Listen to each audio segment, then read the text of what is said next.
very overwhelmed by the turnout tonight. Clearly the honorees, Henry and Mrs. Lisa Manicherry, have inspired people to come. But also it's exciting to see people who come to join us on a regular basis to learn. Have made a special effort to attend tonight to bring us chizuk and energy and strength. And all of your participation makes a big difference to us. Thank you to everybody for coming. I have to spend the first few minutes thanking the people who've made everything possible. It might be a little bit a repetition from previous years, but it's only the people who are committed and who continue relentlessly their support that keep the institution going. First and foremost, it's the Avrechim, the rabbis of the Kollel, and their wives. We'd have Shachris in the morning at 6:30. We'd have a Ma'ariv at night at 9:45.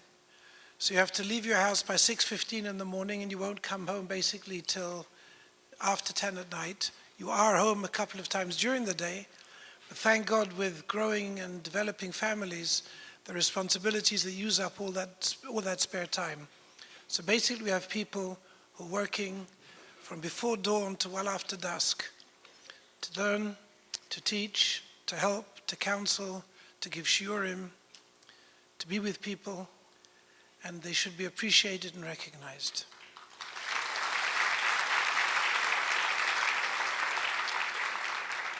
Rabbi Danishevsky, towering Talmud Chacham in our community,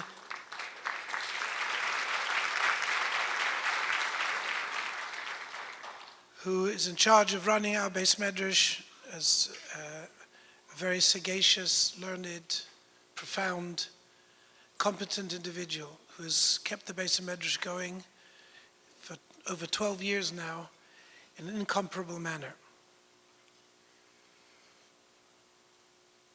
Two women who see throughout the year that the Kollel should be functional. That's Mrs. Marilyn Rich and Mrs. Leslie Kleiman.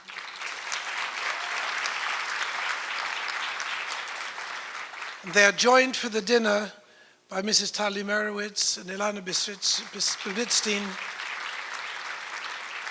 without whom we couldn't be here tonight. I wanted to make special mention of one other person, particularly tonight, but really maybe every year. It's a private person. Maybe she's going to be surprised that I mention her, but if I mention her, that means it's sincere and it's profound.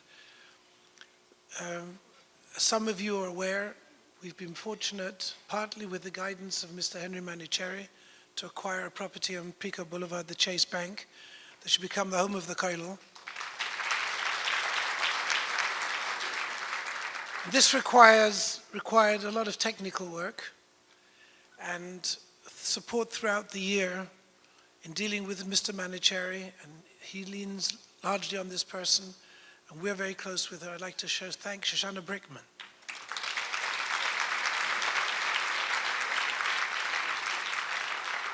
For her great friendship to the Kollel that's very meaningful to us, and for her help in the acquisition of the building.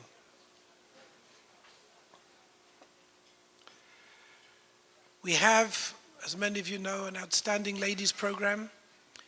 There are many places in the country where there are shiurim for women. There are many places in Los Angeles that provide shiurim for women.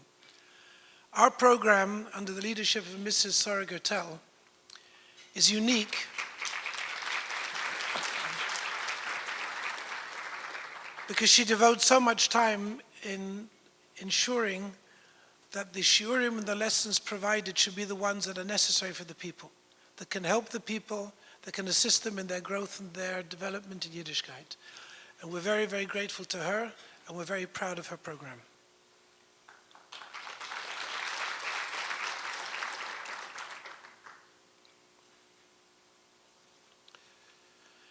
Just before I begin my remarks, I would be remiss if I wouldn't do two other things. There's a small group of men who are not officially connected, but are constantly like my brothers, with whom we're in day-to-day contact, of whom we rely. That's Mr. Michael Horowitz, Mr. Jeff Winter, Mr. Yossi Essas, Mr. Henry Manicherry, and Mr. Reuven Gradon. There are many other people who are extending themselves to be helpful to us. I can't mention everybody, but I will tell you that what we're most proud of in our Kollel is that everybody seems to somehow feel a sense of cohesive effort to accomplish as much as we can for our community and for Klal Yisrael. I wanted to share with you a beautiful Dvar Torah that is my way of honoring Mr. and Mrs. Manucheri tonight. It's a profound thought that I heard from Rav Beryl Wein Shlita on a tape, and it's something that made a deep impact on me. Moshe Rabbeinu is known to us as Moshe. Moshe Rabbeinu, Moshe our leader. Many of you are probably aware that in the Midrash it says Moshe Rabbeinu had 10 names. For example, the Gemara in Masechta Megillah Daf Yud Gimel says the following.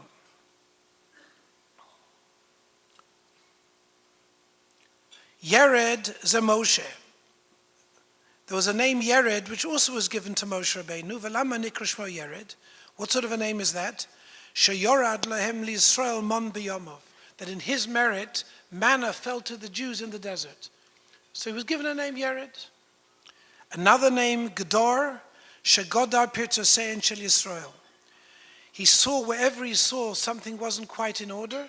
He looked for ways for improving the situation and making sure that there would be no errors made in the structure of society that will cause problems. So he got the name Gradon. Chover, shechiver is Yisrael avin shebashamayim. I had the name Chover because he connected the Jewish people to the Almighty. Al Kapanim, all these names are reflections of accomplishments of Moshe Rabbeinu expressed in a name. But the name Moshe is not an accomplishment of Moshe Rabbeinu.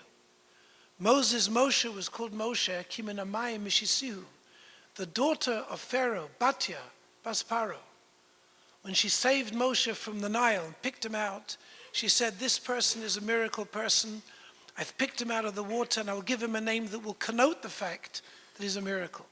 But that's no reflection of Moshe Rabbeinu, it's a reflection on her.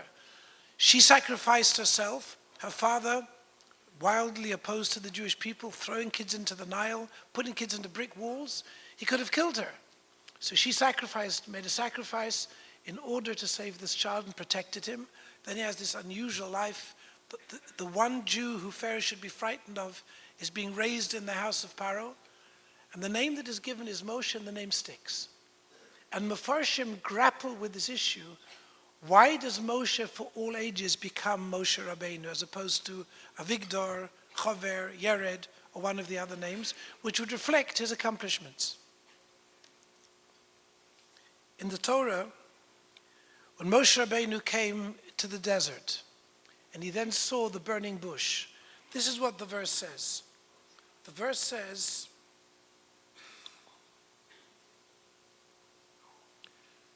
Vayome Moshe, Moshe thought and said, Asura no ve'eres hamare hagodel hazeh.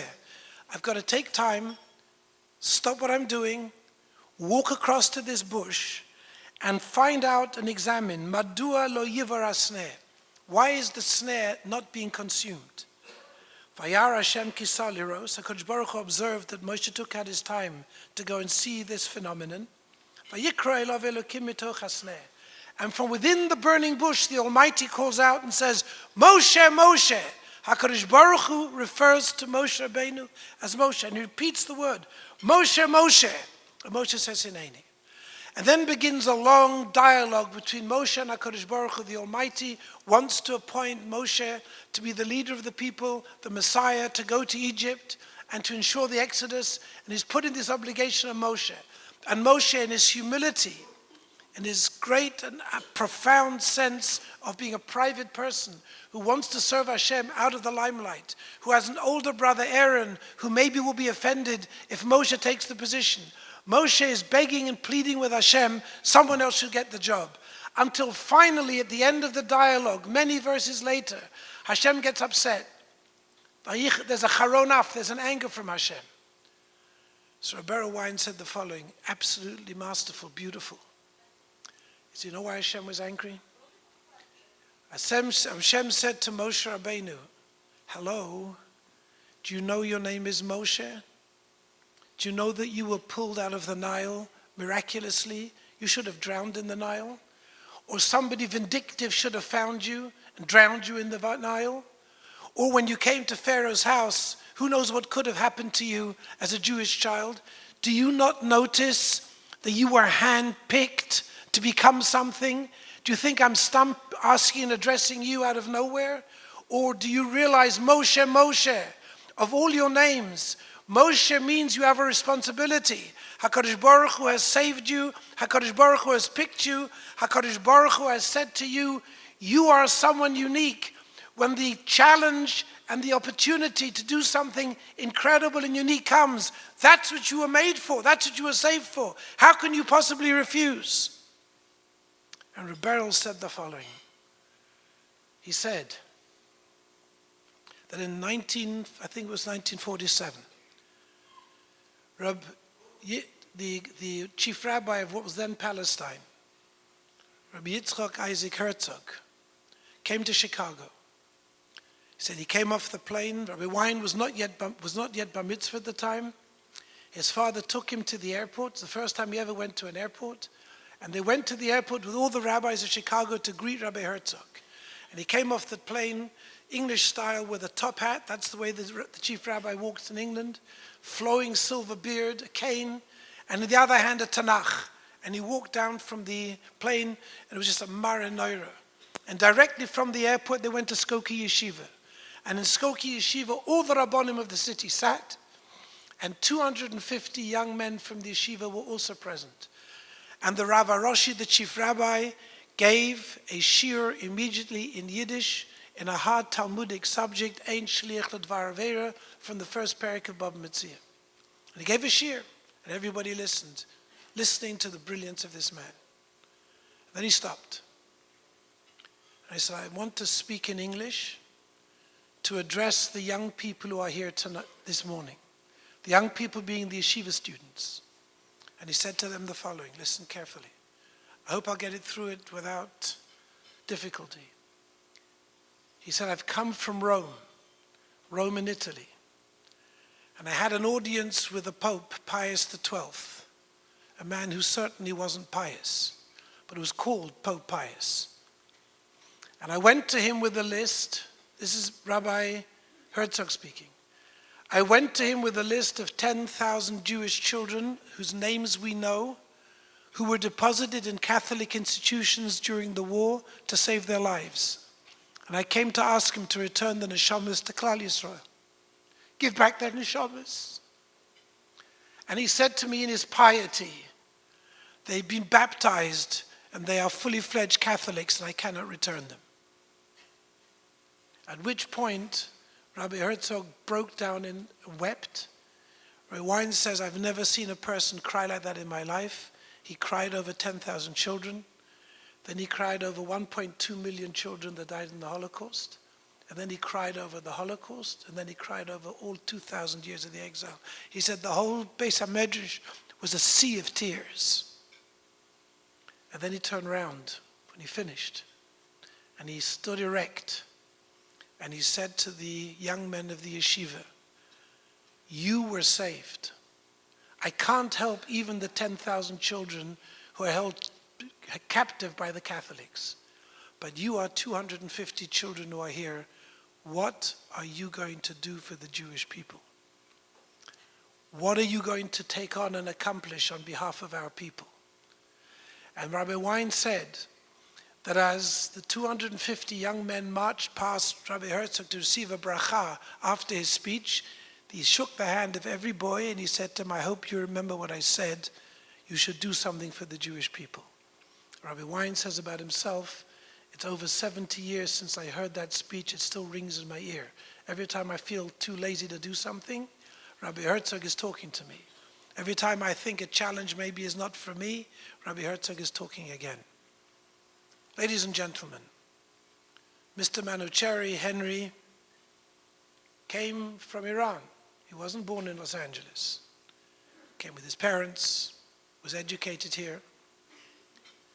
And then, through different circumstances that are unimportant, he met Rabbonim, met people who influenced his way of thinking. And as Jonathan Beck said before, life is about making good decisions. We're responsible for our decisions. He made decisions as to how he should lead his life, and what sort of a person to choose as a wife, and what qualities she needs, and what sort of a home are we going to build, and what sort of a family do we want to create, and what do we want to do if we amass wealth? What are we going to do if we find that we're able to do things that other people aren't going to do? Are we going to say, I'm terribly sorry, I'm still building my asset base? Or am I going to say that HaKadosh Baruch Hu blessed me obviously with a purpose? Among the Persian community, there aren't that many people who are able to say that they represent what Henry Manuchehri represents. Unfortunately, at least not yet. Mirz Hashem will have more hatzlacha. But it's a small crowd of people who heard the message. But Mr. Henry and Mrs. Lisa Manuchehri heard the message. And through this,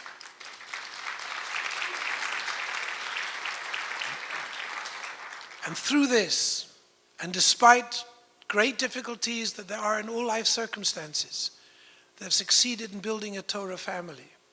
And they've succeeded in having sons-in-law in the yeshiva, sons in the business with integrity, children in Moses learning Torah.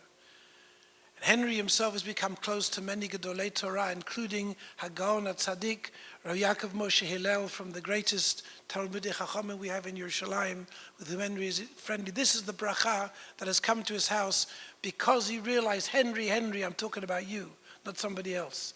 When I point to my finger, I mean you. And that's why we're honoring him tonight. Yes, the Manuchehri family has been from the principal donors to our institution from the beginning, and that itself would deserve a kavod tonight. But the deeper reason why Mechabed is I want everybody here to know that if you're blessed and you have the opportunity and you see something needs to be done, remember your name is Moshe. Don't think your name is something else. Because everybody in this room was chosen, everybody here, everyone has their own story. And everybody is chosen to accomplish something unique.